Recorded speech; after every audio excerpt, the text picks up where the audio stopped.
Hello, and welcome to Totally Schway Flipside, a podcast about whatever the hell I want it to be about. My name is Mary. My name's Luke. I've got a question first, Mary. What? What do you want this podcast to be about this week? The Penguin, episode 2. Duh. Duh. Did we catch the title of the episode? I was going to look it up and I completely forgot to. We have two computers right here. Yeah, right, hang on. So I just did a quick Google search, and the answer is this episode is called Inside Man. Wasn't that a Jodie Foster movie? I don't know. I am not intimately familiar with the career of Jodie Foster. Well, I'm not going to Google it. We've paused enough. On the next episode. Just kidding. So, Inside Man actually introduced us to a character. Very briefly, Theo Rossi was Julian Rush, the therapist, or we think the therapist of Sophia. Yeah, because he was doing some sort of light therapy on her that made her have a dream about her brother coming to visit her at Arkham, and then he gets his finger cut off, and then he gets shot in the head in front of her. Yeah. She's got some major PTSD, and that, I don't think it's just from the death of her brother. No, because prior to this, she had been sent to Arkham after she murdered 7 women as the hangman. Mm-hmm. Yeah, so Truth. Sounds like she does have some issues. And apparently Gilly has issues as well with that. He was just so like... I don't even know if the microphone can pick it up. Okay. So if you didn't hear a crashing noise in the background, then this last segment was completely pointless. And we'll move on. If you did hear it, then it was Gilgamesh. No, so that's the first point that I have. Yeah, but I was just to go on about, what's his name, Julian Rush? Mm-hmm. I think he's a new character. I'm not familiar with that name. I saw someone, we'll get to it in the comments, I think I remember who it was, I think it was Mama Luigi, but I could be mistaken, speculating that is Julian Rush the villain Hush? Oh, hold the phone. Did you say Mama Luigi? Yeah, I think that's their username. What a cool name! I might have just completely made that up though, but I think that's what it is. That is such a cool name. But yeah, anyway, to be honest, I kind of got Hugo Strange vibes because again, it's psychotherapy, and anytime there's a psychotherapist, people go, "Oh, it's Hugo Strange." Like when Cape Crusader had Harley Quinn focus on her background as a therapist, a psychologist, a psychotherapist, whichever one it is. Everyone said, "Oh, she's just Hugo Strange." Like, oh no, she's not, because Hugo Strange experiments on people with genetic experiments and turns them into massive monster men. So basically what you're saying is every time there is a new show that involves Batman or Batman characters, if there's a doctor, they're based off Hugo Strange. That seems to be what people are saying, yes, and I don't agree with that assessment at Okay. all. There are more psychotherapists or psychiatrists than Hugo Strange, and as I said, he's a geneticist that turns people into massive monster men as well. Can I just say that it's really nice to see Theo Rossi, I believe I'm saying his name right. Yeah. It's really nice to see him playing a character that wasn't a biker.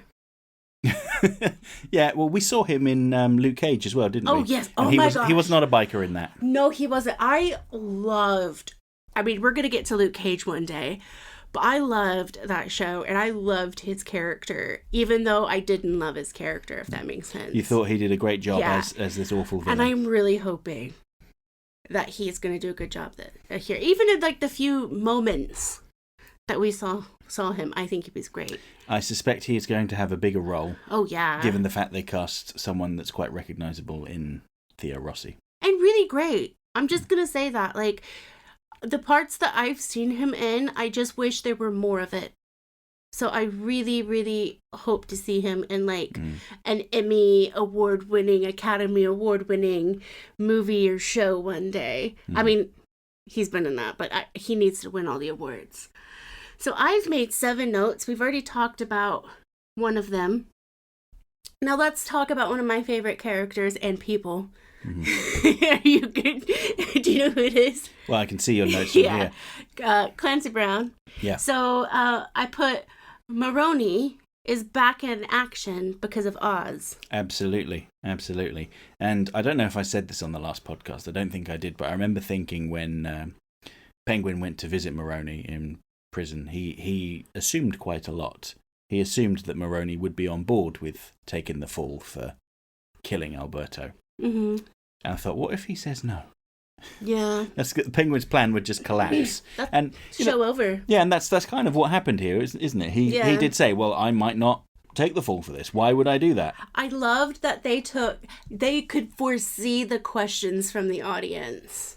Yeah. And what they've done is they've had Clancy Brown answer them. Yes. Yeah. Or, excuse me, Maroney. But come on, it's Clancy Brown. They're indistinguishable. They're the same person, practically. Clancy Brown is in prison right now. I am still shocked to hear him swear. Really? Yeah, because remember I was watching Dexter and I heard him swear. I don't know if you heard me. I was like, oh! Because I don't mind swearing. It's just, he's just always been my Luthor. So I was like, oh. I think the first thing I saw him in was The Highlander when I was a kid, and I'm pretty sure he swore in that. I'm pretty sure he did. I don't remember that. No. Well, he was the villain in The Highlander. Okay, so we've got that bit. And then the next one is kind of intertwined. I mean, all of them are intertwined, but this one's kind of intertwined with that. I put Oz's unintentional double cross. Well, there's kind of a lot of absurd physical comedy in this show, isn't there? Yeah, and I love it. So the plan he's made with wacky. Maroni is that, all right, the Falcones are moving the drops to a different area. You're going to ambush and take the drugs. I'll be in the car at the back, so don't shoot at that one, but shoot at all the other ones. And then Johnny VT turns up and tells Penguin that, he's the boss, he should be riding with the drugs to protect it. So, oh dear. Everything starts to fall apart almost immediately. Very bad luck, Oswald. That he kind of creates himself. Yes. It's almost like it's karma responding to him, isn't it? Yeah. I need to say this before I forget, but I love how this show, and I don't know if it was intentional or not, but it kind of takes all of the Batman movies and shows and kind of combines them. Because you've got the drama, you've got the, the macho wannabe gangster type. You've got the hero, even though the hero is not actually seen, because Batman is there but not there. And you've got the comedy, but the wackiness of this one, like the physical comedy, really reminds me of some of the TV show with Adam West. Yeah, a little bit, yeah. You know what I mean? Like, it kind of combines all of that, and this is almost the perfect Batman show. Yeah, it takes a little bit of everything, doesn't it? But, it does. The heist goes off without any major problems, other than, Oswald's in the van and gets shot at quite a bit. Yeah. But he always finds his way out. Yeah, he does. He's very fortunate, even though his contact with Maroni's group gets shot as well. But Penguin gets out of there, saves... what was that? The bald guy's name that worked for Sophia? I don't know. It was... I kept calling him the... Should I say what I said he was? You called him like a wannabe Andrew UFC... Tate. Yeah. Yeah. Just because he's a bald man doesn't mean he's trying to be Andrew Tate, Mary. He's a bald man that had a little bit of facial hair. Yeah, well, sometimes balding people do that to compensate. Mary says as she looks at the top of my head. Yeah. Well, joke's on me, I can't grow a proper beard, alas. I've just got this stubble. And then he looks at my beard. All right, so we don't need to give the whole story away. No, but it's interesting. This is the guy that Sophia had torture Oz in the last episode, and now he's kind of inadvertently saved his life. But he goes along with it so that he can kind of have this kind of plausible deniability. Like, if I was really, if I had really betrayed you, then surely I would have just let you die. But he does not. Yeah. And, he goes back to the bosses and he acts indignant with them, like, oh, you sent us out there to die. Rah, rah, rah, rah, yeah. So there's another two notes that I had are intertwined as well, because Victor sees the missing persons thing, and I think something bigger is going to come from that. Well, they mentioned Victor's background a little bit at the party, didn't they? Because Penguin has a party.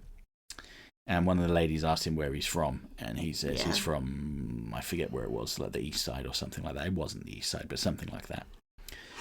And she mentions that area had been completely destroyed during the events of the Batman movie by the Riddler's bombs, and that all those people he knows are missing. I noticed he also got a text message from someone asking him where he was. Victor's kind of an interesting character. I saw some ridiculous, like, clickbaity articles going, the Penguin teases 2 Batman villains with his assistant, Victor Zsasz and Victor Freeze. I'm like, he's just called Victor. How did they get Victor Freeze? Because his name's Victor. They're like, oh, he must be Mr. Freeze, or he must be Mr. Zsasz. No, he's not. My name is Mary, but the mother of Jesus. I know, that's what I was about to say. Jesus' mama. And also, I wasn't going to say that at first, but I was going to say my great-grandmother, step-grandmother, was named Mary too. Does that make us the same person? Apparently it does, according to those clickbaity articles. That means we're both fans of archery, and I don't know, I can't remember what kind of music she liked, but probably something I liked. So yeah, we're the same person. But yeah, it's ridiculous. But I think there's something going on with Victor. He very much plays his role as like Penguin's naive sap helper. Yeah. But I feel like there's something else going on. And you made a note there about Victor's stammer. Yeah, you told me to make the note. Yeah. So the thing I think is interesting is that Penguin has got a very obvious physical deformity in that his legs all messed up and he's got a big scar across his face. And people underestimate him because of that. And Victor has a stammer, which, okay, is not a physical deformity, but people underestimate him because of that, because they think because he's not saying anything, he doesn't know anything. But he's just struggling to get the words out. He's perfectly capable of speaking and he knows what he's trying to say. It's just it won't come out. I understand how that feels. Yeah, I mean, I sometimes stammer. I'll often say to Mary, I'll be like, I can't verbalise. Yeah, when I get extremely agitated, that's the word I'm going to use, agitated, I tick, and I stammer. I guess trip on words. Yeah, it's not necessarily tripping on words. It's like the definition of a stammer. Like my mind goes completely, it muddles up and everything. So I totally get that, and I'm glad that. It seems like one of the small things in life, even though a stammer is not small, because it can cause some really terrible things to happen to you. Like, people are mean in school. People are mean in the world. But I'm glad that this is kind of showing that it is big deal, but I never expected an HBO show to talk about it without like making fun of it, especially a Sopranos spinoff. Yeah, you reminded me. One thing I wanted to mention that I liked in the from this show is that it doesn't have an obnoxious title sequence. So like Game of Thrones. Oh my god! It's got like a 10-minute title sequence with all these animations showing Westeros. What was another one that the Netflix ones. It's like the same person does all of the Netflix ones. Yeah. Yes, that's right. Like there's Daredevil There's one in particular that I'm thinking of, and I'm just like, oh my god, it's like Tim. Oh my god, do you remember The Wire? Yeah. Oh my god. That was so show long. I'm probably gonna talk about one day. Like, I loved that show. That was the one I was thinking of. It's like half of the show is just the title sequence. But Penguin, it literally just flashes up saying Penguin in a red font. And one thing I really liked is like the little pointy beak bit on the G lined up perfectly with Colin Farrell's nose.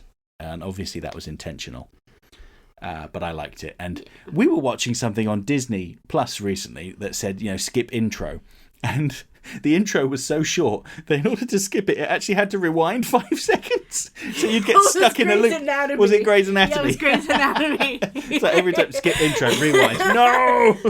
Because Grey's Anatomy, if any of you guys watch it out there, you'll know that it just says, it goes to most of the time, it goes to a white screen with black or dark blue letters that just says Grey's Anatomy. And then it's like there for like 3 to 5 seconds, and then that's it. Yeah. It just literally started a loop, kind of. Yeah. So, if you've got Disney Plus at home, try that. see if it still does it.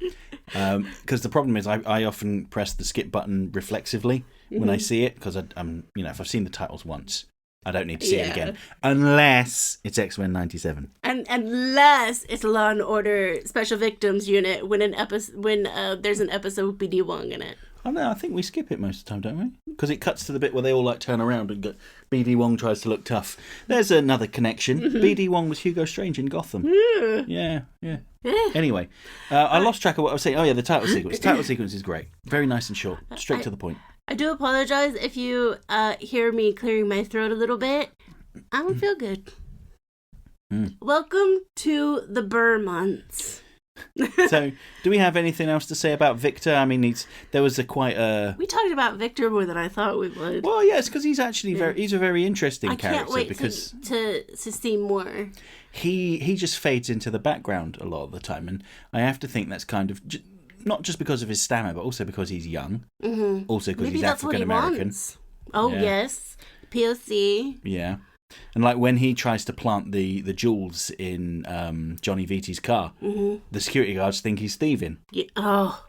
And he has to run away. And, that messes up Oswald's plan. And that scene at the end of the episode where Oswald kind of wants to drum into young Victor's mind what can happen if you bottle it, if you lose your nerve, if you don't stick to the plan, this is what's going to happen to you. I cannot wait to see why. The why of this situation. As in, like, why Penguin just... Is it because he wants a sidekick? Is it because he wants a Robin? Is it because he wants someone kind of like a son? Is it all of the above? I suspect that there is an element of... He's got a void in his life after his brothers were killed. And I suspect that it's related to that. Because they talked about his brothers briefly. I mean, he lied about a lot of stuff there, like with his mother. Because he doesn't want his mother to be, Yeah, he doesn't want anyone to know about his mother, and he says that she was dead. Which means later on in the season, somebody's going to kill her. Of course, it's the what is it? Is it Chekhov's gun? If the gun appears in Act 1, it'll be fired by the end of Act 3. Oh, I can't remember. Something like that. Yeah. But yeah, I mean, there's a lot of interesting stuff. And speaking of the physical comedy, relating to that scene where he lied about his mother, the bit where he parks his car so he can go to the funeral, and there's a car coming, and he stops to let the car pass. Oh my god, I love that. The car stops to let him pass. He's like, "Hey, come on, go, go, go!" That's so British. It is so British. Like, that is exactly what I said before. Except we wouldn't be as aggressive about it. We'd be like, "Oh no, after you." They're like, no, after you. I call it an English standoff. Yeah, it was almost like that, because he was like, go. And then the other car was like, no. Then the third person comes along and you're just like, oh my god, no one's going anywhere today. So what do you call that? English standoff? Yeah, it's like a Mexican standoff. The amount of times I've seen that. Yeah. And then I'm the American that's just like, follow the lead. Nobody's leading. Just be obnoxious and mask and all of that. But yeah, that was another case of some good physical comedy there. So I had a note about Sophia's PTSD, but we already spoke about that. Yeah, but Sophia, she kind of gets... she gets some of the spotlight this episode, doesn't she? Yeah, more than she has. Yeah, so what I found very interesting is Sophia Falcone in the comics is like this massive, towering woman. And, she is the Hangman in Dark Victory. Sorry for anyone that hasn't read Dark Victory. I've just spoiled. Hello, I haven't. I know, it's a 20-year-old comic. I've just spoiled it. It's fresh news. Just tear it up now, Mary. Don't even bother reading it. Just chuck it in the bin. But she, yes, she wasn't exactly like the model of mental health, but I don't think she was sent to Arkham. She'd been sent to prison in the Long Halloween. But it's a Batman show, Luke. Yeah, everyone goes to Arkham. You kill people, you're going to Arkham. Yes. And you get let out sometimes, or you escape, because it's not a maximum security prison. Yeah, but I like the scene where her cousin comes to talk to her about their childhood vacations at Como. Yes. And then her cousin's daughter comes along, and suddenly her demeanour completely changed. Like, stay away from cousin Sophia. Stay away from her. Don't touch her. Do we know why she killed the women yet? We don't, do we? No. I'm sure it's obviously not forgivable, but yeah. Well, it's clear that she does have mental health issues, and that's part of it. Yeah. Presumably. Yeah. I mean, hopefully they didn't make fun of her hair, because she's got wonderful hair. I doubt they would have. Okay, good. But, she's sorry, to finish off the thought about Sophia. I was trying to be funny and it didn't land. I was going along with it. Deadpan. So, Sophia tries to solve her brother's murder. But the elder members of the crime family kind of shoo her away and suggest that she goes to Italy for the summer to just chill out. Just like her cousin did. Yeah. The one that that was really rude and did the daughter thing. Yeah. This is so relatable. Is if you have mental health issues or something and a family member doesn't think you're competent enough to be, be around children. And stuff like that. It's I've had people think that I can't control something, or I've had people think that I can't lead something. Obviously, I'm not a serial killer. I'm not a serial killer. I promise. And I don't have a mafia family. But I think all of us, in some way, whether we were kids or in adulthood, have felt that way. And it was just really good for her to not necessarily take her own from him, but you see her plan. Yes. So she invites Oz to join her in overthrowing the elders. Yeah, because Oz set that in motion as well. Because all of this, everything that happens in this show, except for a few little things, it's because Oz has set this in motion, and I cannot wait, because it's gonna happen. Things are just gonna fall apart, and I really hope the third episode isn't going to be a filler episode. No, I mean, it's only 8 episodes, so I don't think they've got time for filler. Because I need the drama, and I need him to say "working." I can't even say it. I can't even say it. I need to hear that, because it reminds me of how I talk to Gilly. Is what one? Yeah, it's because obviously things do not go according to plan in this episode, in pretty much everything Penguin tries to do. But he's a very quick thinker and he's very adaptable. And your last note there is about, what's his name, Irvard? Irvard, I think. Yeah, Irvard was the Maroni gang member. Yeah, he has words with Oz. Where he'd been shot, hadn't he, and taken to the hospital, and then Sophia and her henchmen kidnap him, basically, and lock him in the basement, all while her brother's wake is taking place upstairs. Yeah. And Oz kind of orchestrates a way of him being left alone, Irvard being left alone, so that he can go down there and tell him, tell them Johnny Vitti did it, okay? And then something happens, and that all has to change. Yeah. And then the way that Oz does it is you think he's going to pin it on somebody else, but then it all ends up working out for the better. Yeah. And I wasn't too surprised, but I was happy about how that happened. Yes, he's very deceptive. And there's that very brief scene where his mother's wandered off, and one of the neighbours, or the landlord, I believe it was, the landlord, found her and brought her home and calls Oz to come and deal with it. And his mother, says to him, if my son's a nobody, what does that make me? And you see the look on his face. He's like, yeah, I get it. He's doing all of this for his mum. She's probably been saying these kind of things to him his whole life. Oh, God, yeah, I know how that feels. Yeah, and particularly with him being the only surviving son. There's clearly been a lot of pressure put on him. Yeah. One of the things, I keep saying one of the things, you guys are going to get, I'm going to get a shirt that says that. Bit like my interesting. Yeah. A great thing about this show is that, what you've just said, is how his mother has said things like that. Because I've had people in my life, and I'm sure a lot of us have had people in our lives saying that, like, we're not good enough for something, we're never gonna do this. Oh, how are you gonna get that done when you don't have this or this?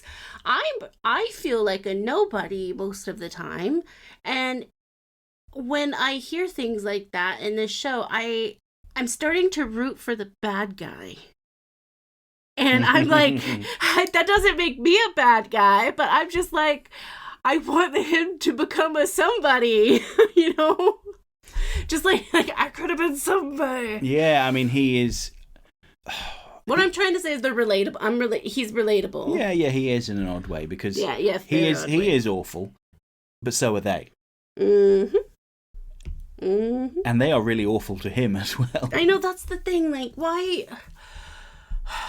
Yes, he is a BSer, but he just wants to fit in. He wants to be a part of the crowd. Yes, he wants to eventually lead it. Will that ever happen? I don't know. I'm going to stay tuned. But Oz just wants to be a part of it, you know? Yeah, considering the tagline for this show is something along the lines of "the city will be his," I think he might succeed by the end of the first season, but you never know. You never know. I mean, I think they've said that they don't plan on doing a second season. They're doing a separate spin-off show because it's a limited series. Yes. Which also means that there should be less need for filler episodes. I am expecting there to be a flashback episode, though. With Mark Strong playing Carmine Falcone, because, you know, Falcone's dead. This is the thing. Here's my thing, and I'm going to tell you. Do you know how I feel about flashback episodes? I don't like them. They're the best. Oh, you don't like them. And here's why. Because most of them are done badly. In my opinion, when it's like new age shows, because it is literally you're trying to do film 2 episodes at the same time, and I don't like it. Well, they can be well done. They can be, but most of the time I don't think they are. That's my opinion. But this, I really hope that this crew, if they do one, which we know they're going to, or maybe just a couple of flashback sections, then I hope they do it well. So I've not watched any of like the trailers for the rest of the season or the next time trailer. You mean the next episode, not the next season? No, for the whole season, sorry. Oh, yeah. The trailer for the whole season or the next episode. Based on what you said earlier on about how you want to go into it completely blind, so I'm trying to do the same thing. Yeah, awesome. Do you want to make any predictions? Oh, yeah. Okay, go on then. Mom's gonna die. Okay. Miss Cobb's gonna die. Miss Cobb, sorry. Mrs. Cobb. Mrs. Cobb, excuse me. We're gonna see an episode that is about the brothers and Oz. And how he got like into all of that. I think that, I'm gonna say I think Victor's gonna betray him. I think he's gonna do something bad. I think he's gonna end up being one of Maronis' guys. And I'm predicting it's gonna be Maroni. Because I just have a feeling. Do you think there's a double cross? Yeah, and from Maroni? I think that Sophia's gonna kill Luca. And then Oz is gonna have to kill Sophia. Okay. I think Johnny Viti's gonna get killed because he got killed in the Long Halloween. I mean, yeah, Johnny Viti's bound to die. He got shot in the bathtub, so they may mirror that. That would be a good homage. Yeah, that would be nice. I was going to say actually the makeup of the Falcone crime family has been jumbled up a bit here because Johnny Viti is Carmine Falcone's nephew in the comics, but he doesn't actually seem to be a blood relative as far as I can tell. He might be, maybe though. I'm not entirely certain. Maybe he's like he's like me. Like, we know her. She's her daughter, but that's your aunt. Yeah, and Carla was Johnny Viti's mother, but it was Sophia's cousin, or she was Sophia's cousin, excuse me, in this one. So I don't know. It seems like they've just kind of picked some names out of the hat and gone, right, you're this person, you're this person, you're that person. So what's predictions? My predictions, I think Johnny Viti's going to get shot in the bathtub. Mm-hmm. We should write these down and then check them off if they happen. Okay. So Johnny Viti gets shot in the bathtub. I think the season will probably end with Penguin killing Victor. Because he's warned him twice now. Oh, yeah. He's warned him twice. Third strike's going to come and he's just going to blow his brains out. And I think he's also going to kill Sophia in a way that makes her look guilty of all the things that he has done. Oh, of course. And then he will just take the spot as the crime boss of Gotham. And he will he's going to portray the Maronis as well, obviously. It's obvious. Do you think he's going to be in the next Batman movie? Probably. I hope so. Yeah, probably. I just want more Zoe Kravitz. I'm sorry. Yeah, well, I don't know if she's in it, but yeah. Let's call her and see. Okay. Do you have her phone number? Yeah, I'm joking. I'm joking. I don't. Hello, Zoe. No. Are you going to be in Batman too? She said no. She said no. That seems. I think we've gone off the rails a little bit there, Mary. So why don't we go over to some comments?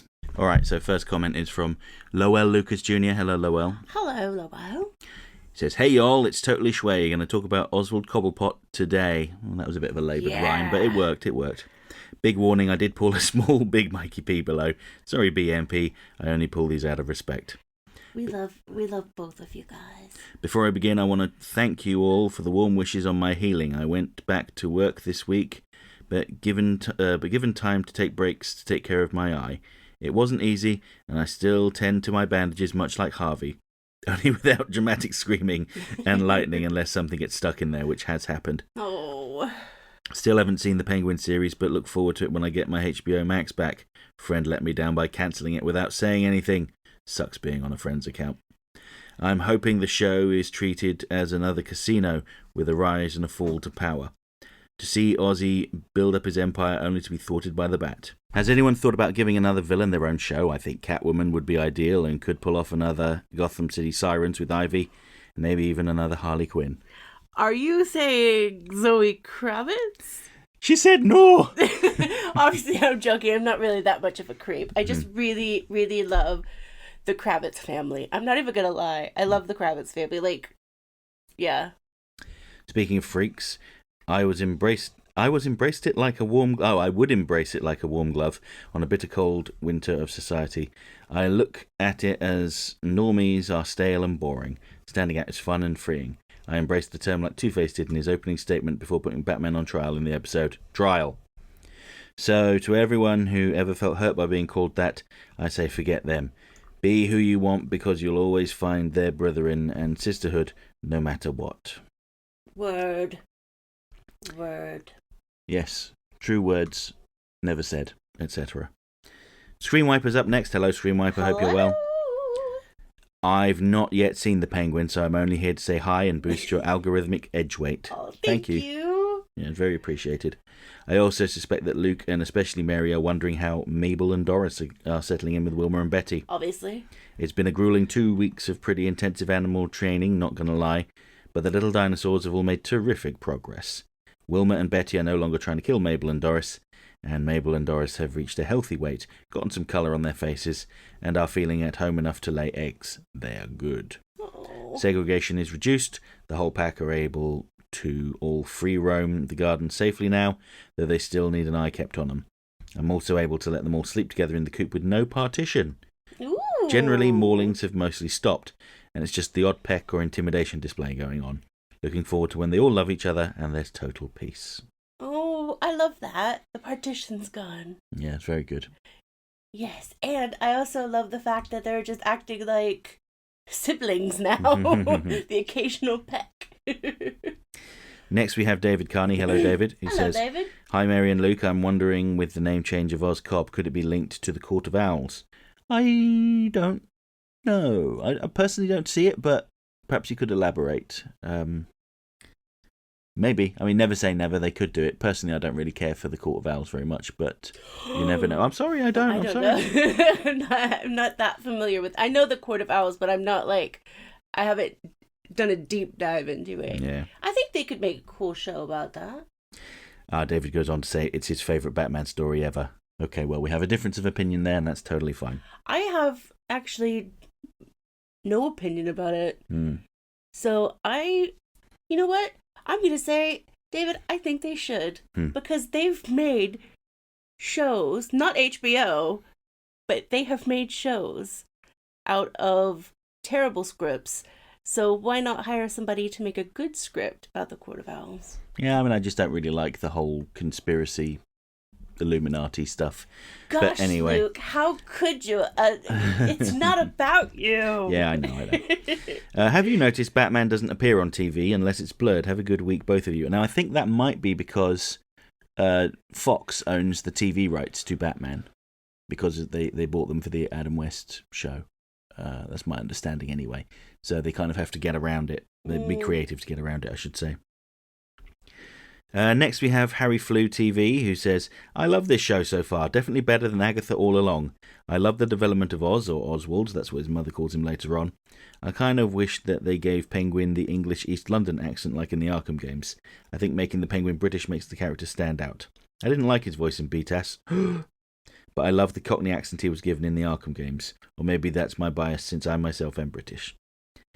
Also, at 11:55, Mary, you are certainly not a freak. I don't know you personally, but you seem like a wonderful, lovely and kind woman. Have a great week, you two, and I can't wait for the next episode of both podcasts. They're going to give me a big head. Edit. Me wanting Penguin to have a Cockney accent probably comes from my bias of growing up with characters like the Artful Dodger, Horace and Jasper, Michael Caine's Alfred Pennyworth, and Batman Arkham's Penguin. Lol. I am indifferent about the accent. I think it's kind of funny, but I just think all American accents are kind of funny, if I'm being honest. Whereas, because I live in England now, I just think, oh, how wonderful the Americans can also have different accents. Well, it's kind of funny. I was thinking about this, that all of the characters in this show have got what you might call like regular voices, okay? But then Oz Cobb has got this very over-the-top characterized accent. Yeah, you have people and that, like that. Yeah, and that just makes him stand out. Yeah, I think it's probably also what we were talking about earlier, that he just wants to up himself and all of that. Yeah.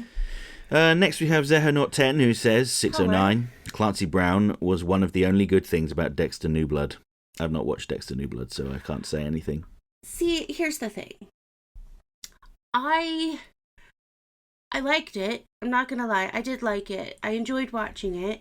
But I have to say, I did not care for the ending. And I keep going back and forth on whether I like the show or not. Because I think at one point I was saying, no, I didn't like it so much. But now I'm thinking, like, on reflection, I did like it.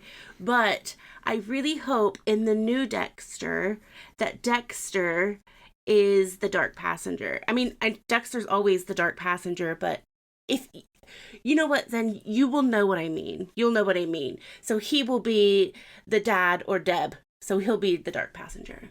Hopefully, I think. Well, that's what I wish for. Well, hopefully that makes sense to people that watch Dexter. Yeah. Next, we have the Phantasm, who says, hi guys, after I watched The Batman in theatres, I was really excited for the Penguin show because Colin Farrell really left an impression in only the 6 minutes of screen time he had in the film, and I was eager to see more of him. There's been some more talk lately over them changing the character's last name to Cobb instead of Cobblepot, and I'm not particularly fond of the change either. Do I think it's some sort of drastic change that fundamentally changes the character? No, of course not. And the quality of the show is completely unrelated to the change. But the reason for them changing it because they thought Cobblepot doesn't feel grounded, I find to be a ridiculous reason. If anything, calling him Oz Cobb seems much less intimidating than Oswald Cobblepot. It's just me being tired of this ultra-realism that's been part of the Batman films for so long. Oh, and for anyone thinking that the change from Cobblepot to Cobb was to connect them to the Court of Owls member William Cobb, the producers confirmed this was not the case whatsoever. Oh, well, somebody knew what David was asking about, so that's good. Damn it. Regardless, I'm still going to always refer to him as Cobblepot in the show, similar to how I always refer to Supergirl in the DCAU as Kara Zor-El instead of Kara in Z. or how I'll always say the League of Assassins instead of Society of Shadows. Yeah, I kind of do that as well, but it's mostly because I forget that they had to rename the League of Assassins in BTAS. Because you can't say assassin, that implies that people die. People die? I know.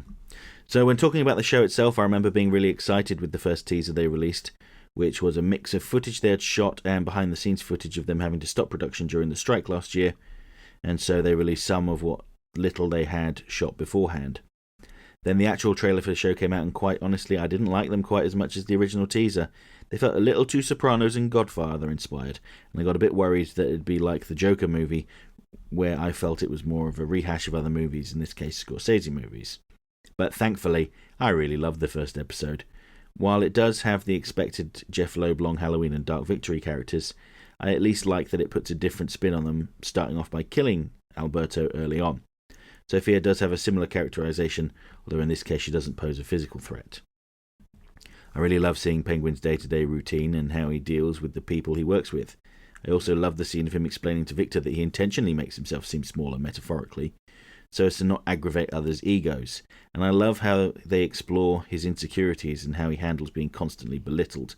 And I really like how it does into his family life, showing his relationship with his mother. They also changed his mother's name from Esther to Frances, but really she has so few appearances that it's not important. I wonder if they'll include the part of his father dying of pneumonia. Also, I wonder what became of his brothers and if Oz had something to do with them not being around like in the comics. Also, fun facts, the producers of the show confirmed that the way Victor met Oswald was a reference to how Batman met Jason Todd in the post-crisis continuity. Yes, yeah, I don't think we mentioned that in the first episode, did we? Because Jason Todd, Batman, tracked him down after he'd stolen the tyres off of the Batmobile. But anyway. Even our cat had opinion on that. If you didn't hear him, he was like, meow.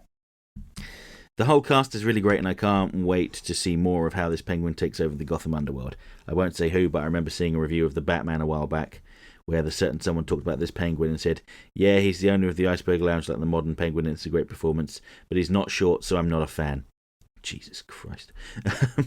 I was honestly so baffled that they were being serious. Anyway, I especially can't wait to see more of Clancy Brown as Sal Maronis, who is always great in everything. Oh, and Luke, I guess you were right about Mark Strong playing young Carmine Falcone. Evidently, it will be similar to Robert De Niro playing a young Marlon Brando in Godfather Part 2. Colin Farrell really loses himself in the role, and while it's still a bit too Italian Mafia-inspired for me, I think this has potential to be my second favourite live-action Penguin, even though I prefer the more modern, shady businessman Penguin in terms of writing. When it comes to performances and mannerisms, I'll always think of Burgess Meredith. Sorry, Tim Burton fans, but sewer-dwelling, deformed, monstrous Penguin will never be for me. Okay. In my bedroom, I have a really awesome poster of Batman Returns. So I will say nothing about your opinion. I'm just kidding. Yeah. Not about the poster being in my bedroom. I can see why some people wouldn't like that Penguin, but this Penguin is so different. It is like apples and oranges, kind of. Mm-hmm. Unless Colin Farrell secretly does live in a sewer. Yes, Colin Farrell. Colin Farrell, Oz. I thought you were going to say Colin Farrell was the sewer king. Yes. Oh no, Colin Farrell probably lives in a beautiful, suburban home with a nice pool and a pool boy or lady. You never know. So next we have Doc Widener, who says, "So happy to see you. It is kind of an absurdist video game that has puzzle elements to it. I almost did a screen wiper and post without watching, because I was supposed to watch this episode with my son and his boyfriend, but they had put it off for too long, so I snuck in a watch without them. That's what I do with you. But I will enjoy a second watch through. Enjoyed the show, loved the casting. Sophia is fantastic and looks to be possibly the most interesting character. I get the feeling Vic's story will break my heart at some point. Oz's mum hit hard for me. Dealt with that with my mum before she passed. My wife, we fear, is starting to show that a bit. And I have a co-worker who is advancing through this at an alarming rate. It was nice to see the message about help with the issue at the start of the credits. I like this Gotham. I like no Batman in the show, at least not actively. It helps make the city feel bigger and more realistic. No lone vigilante will be able to keep up with all crime. I don't think they will adapt the Long Halloween because that is the kind of thing that will attract Batman, and for all the other reasons you mentioned. Did either of you see Freaks and Geeks? Short-lived, but launched several people. There's a great scene where the Freaks teacher was telling the boys that, in high school the jocks are better off, but they tend to be peaking. The Gurks, in the long term, I wonder if that's Freaks, in the long term will go to college, get degrees, get good jobs, where the jocks will maybe get hurt in their sport. Maybe not finish school, even though in reality medical red shirts still get their scholarship. We'll see if I can find a link to it on YouTube. I am not doing it justice. I loved that show, and I was so disappointed when it didn't get another season, because I just love it. I don't know how well it would do now with the certain cast member, but I would love for them to do like a 20 years later. Like a high school reunion. I have a theory about the scheduling decision by HBO. Kite Man was on Thursday, so I kind of get Thursday. Sunday tends to be their prestige night, Game of Thrones, Westworld, etc. Sunday makes a lot of sense. I checked, and on cable they are replaying it tonight. Just checked, yes they are. So this now makes sense to me. Thursday to get the DC folks used to something on Sunday, and then Sunday for the prestige crowd. Some of the hate for Rings of Power is the same kind of hate for Cape Crusader. Oh, they are black elves and Galadriel is too good of a fighter. Some of it is a bit more legit, but is sometimes, in my opinion, an adaptation. It is adaptation choices, sometimes forced on them by what they have rights to adapt. Also loved Mrs. Maisel, fantastic cast. Troy Baker, guessing a Baylor fan since he didn't attend, if I recall correctly. Sick 'em Bears is what he wrote. I don't think he wrote Sick 'em Bears. I forget what he wrote. We'll have to try and dig out that copy and see what he wrote. I didn't mention this, but he also wrote in my Arkham Origins book, and he just wrote, ha ha ha ha ha, Troy Baker. We love him. Next comment comes from Michael Andre Parlon's burner account, Mikey Part 2. Can't believe it, my main account comment vanished the next morning and didn't even save it. Time to do compensation with the other account. Never mentioned this on the last flip side, but I highly recommend Kim Possible the cartoon with seasons 1 to 3 in production order, though season 4 has some strange plot order. Also, will recommend the Batman Forever novelization by one Peter David. Here's to hoping the Batman 2 won't have the quality that undid the Many Saints of Newark. Clancy Brown on live action can be easily overlooked, even when he's also the Meisterworks, like the Shawshank Redemption. The CGI may be improved on re-releases, Luke. Wonder if Marina Sirtis, who played Gargoyle's Demona, will also star in this. So the Penguin's mum is on the miniseries' forefront. Excuse me. Can sympathise with Mary on not watching lots of current fiction when there's a treasure trove of oldies and goodies that won't make one roll their eyes. Would like to see what Paul Dini, Bruce Timm and Mike Gogan, Jeff Matsuda shall think about this take on the Penguin. Yes, the Joker is quite unnecessary in the Batman 2022, so I concur with Phantasm. 5937 timestamping.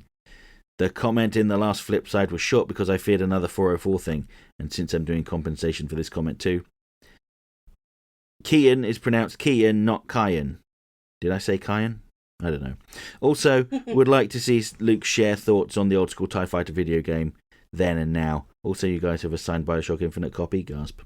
Final aside, would like you guys to check out Marvel vs. DC cartoon stuff like Bruce Timm's Comicology interview, where he takes shade on X-Men and Spider-Man the animated series, and why DC Comics seems to have won so far. Sorry, not sorry, certain commenter who loves overreaching camp like Super Friends. I didn't care for Super Friends. No, I don't really either. The half episode that I've seen. Well, I've seen more, but that's I only remember about half an episode. Next we have Elfenlied, who says, is Dr. Julian Rush going to be Hush? It was Elfenlied that said it. I see why I thought Mama Luigi, because they have a Luigi picture in their icon. And there's someone with the username Mama Luigi who has the same icon. It would be a little predictable, but it was a thought, lol. Yeah, I hope he's not Hush. It would be nice if he was just, a regular therapist.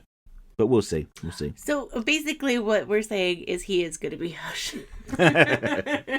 Yes. And the final comment comes from A1ML33Y, Julia Raoul, who says, I didn't watch it because I didn't like the uber dark tone of the Batman. I like Colin in the Batman, but I wasn't expecting for them to do more with him after the movie. I watched Agatha all along instead, and I love her in WandaVision. It's kind of hard for me to find something good to watch DC related that isn't related to the Batman. Its grim dark tone. Sure, Cape Crusader was interesting, but it didn't excite me because Batman is a jerk to Alfred. And Matt Reeves' Batman is a jerk too. But yeah, I have a question. What is worth watching DC-wise that is exciting with nothing to do with grimdark Batman? Because this year X-Men 97 got me rewatching X-Men 92 because of how good it was, while Cape Crusader, it was okay.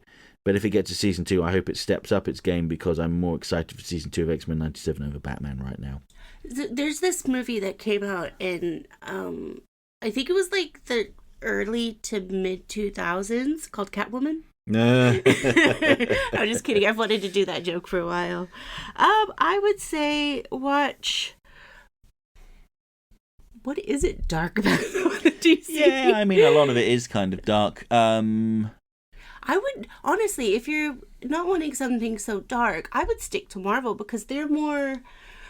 Obviously, they can get quite dark. Oh, I would say... Well, you'd watch Teen Titans Go, surely. Oh, I mean, you've I probably... thought he said movie. Oh, was it movie? Sorry, I thought they said movie.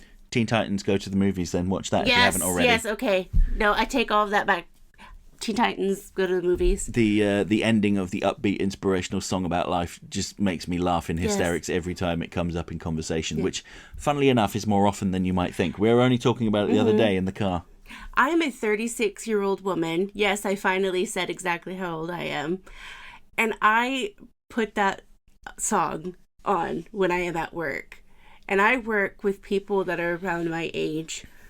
The looks I get. I mean, it's all like, oh, funny. That's Michael Bolton. I'm like, yeah. And then when they hear the lyrics, I'm like, upbeat. You kind of get this little, like, cute little giggle thing. It's awesome. But yeah, watch that. That's awesome. Yeah. It makes you feel good, too. Because seeing Robin's kind of downfall then pick back up is really great in everything Teen Titans Go. Mm-hmm. I think Big Mikey P's just burst into flames because we talked about Teen Titans Go. Oh! Anyway. Oh, Big Mikey P, do you like Sailor Moon? I bet he does. Yeah. He's mentioned Sailor Moon a couple of times. Because I have a friend that likes Sailor Moon, and I think I've seen a few episodes when I was younger, so I might see if I can find it streaming somewhere. But tell me if you like it, because if you don't, I'll be like, nah, thank you. All right, so that was it with the comments. All that's left to do is say thank you, everybody. Next time, we're going to be talking about the penguin. Episode 3. Apparently, Episode 3 is called Bliss. Bliss. Yeah. At least that's what my cursory Google search told me. If it turns out to have a different title, then you can blame whatever website it was I was looking at. I think Luke and I are going to have like our bingo card out to see if we can dab one of our premonitions. Predictions, surely. Yeah.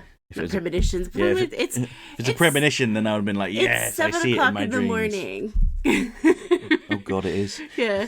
All right. I love you guys. Thank you guys so much for listening, and we will see you next time.